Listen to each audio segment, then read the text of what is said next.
Get right to our strategy session. Joining us now are CNN political analyst Roland Martin and Republican strategist Rich Galen. The gloves, as I wrote on my blog today in the Situation Room website, are beginning to come off between the two front runners for the Republican nomination, Mitt Romney and Newt Gingrich. Listen to what Mitt Romney is now saying about Newt Gingrich. He and I have very different backgrounds. He spent his last 30 or 40 years in Washington. I spent my career in the private sector. I think that's what the country needs right now. He's a lifelong politician. I think you have to have the credibility of understanding how the economy works. And I do. And that's one reason I'm in this race.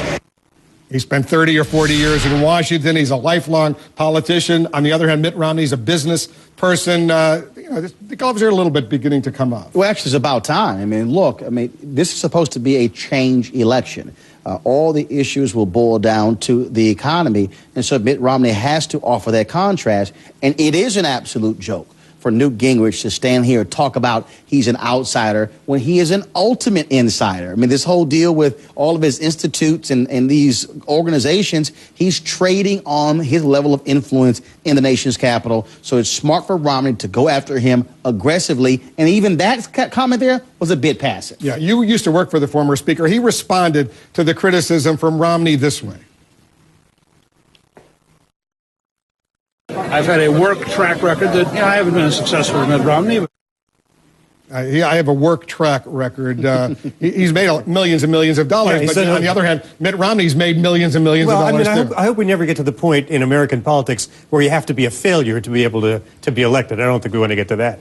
But I think what it tells me, Roland, is that the Romney's got some polling that indicates that this surge by Gingrich may have legs, and they made the determination that they need to get in front of it quickly, which they didn't really do with Perry or with Bachmann, or for that matter with Cain, except in the debates. But this one, obviously, they see differently. Well, I don't think you have to, because if you look at Bachmann, you look at Perry and Cain.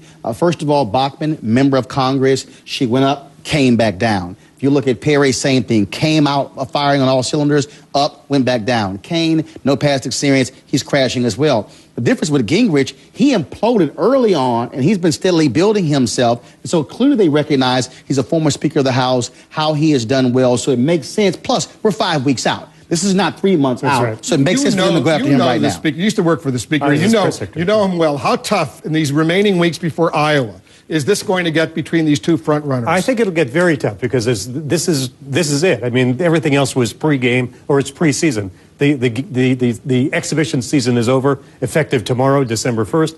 And I think that from this point on... And if Newt Gingrich gets slapped, I've covered him for many years, he slaps right back. He slaps right back. It depends on where you kind of poke him. My sense is that for Newt, who I really like, but I think you can... He's ready for the business, the lobbying. He's ready for all that. He's worked his way through that.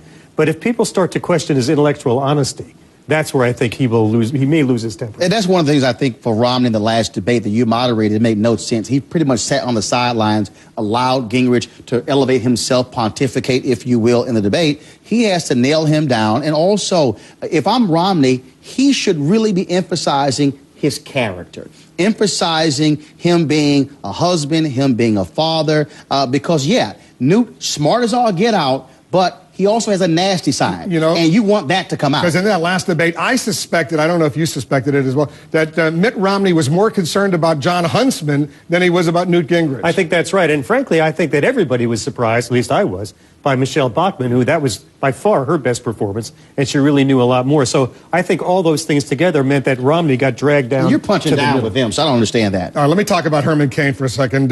Michael Steele, the former Republican Party chairman, he said this. He told the Huffington Post, "I'm not going to go out here and blow you up and call on you to get out of the race. If you decide to stay in, the voters are going to let you know how they feel about that.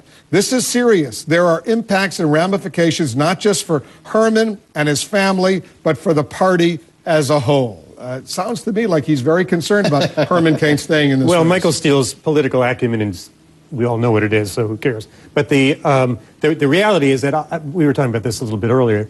I'm not so sure that it's a matter of what the voters are going to do, but I think at this point it may well be a family issue, and that's where that decision will get. He said in the next several days he'll make up his mind. First of all, I got to take I got to deal with that. First of all, we're dealing with Michael Steele, who was RNC chair, Lieutenant Governor of Maryland, and so it's not like this is just somebody who's out there saying whatever. He is giving Herman Cain strong advice, and what he's actually saying is, Herman, this is over, okay? Now, forget you. This is now a party issue. You've been in this game now for several months. Now it's down to the nitty-gritty. And so if you are constantly the story and these affairs up, and understand, you're bringing up these allegations of affair and sexual harassment that also touches on Gingrich. He's saying, keep the focus away from you. It might be time for you to bow out. That's a nice way of saying it.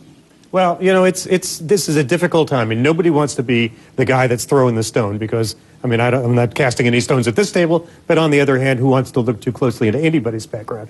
And I think for Herman Cain, you are right. This gets to everybody peeking on, into everybody's shower stall to see what may have gone on. I know a lot of Republicans like to pick on Michael Steele.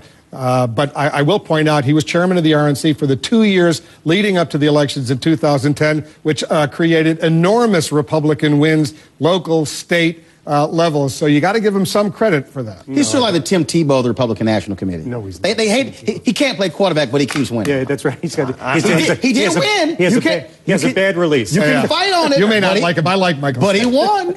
All right, guys. Thanks very much.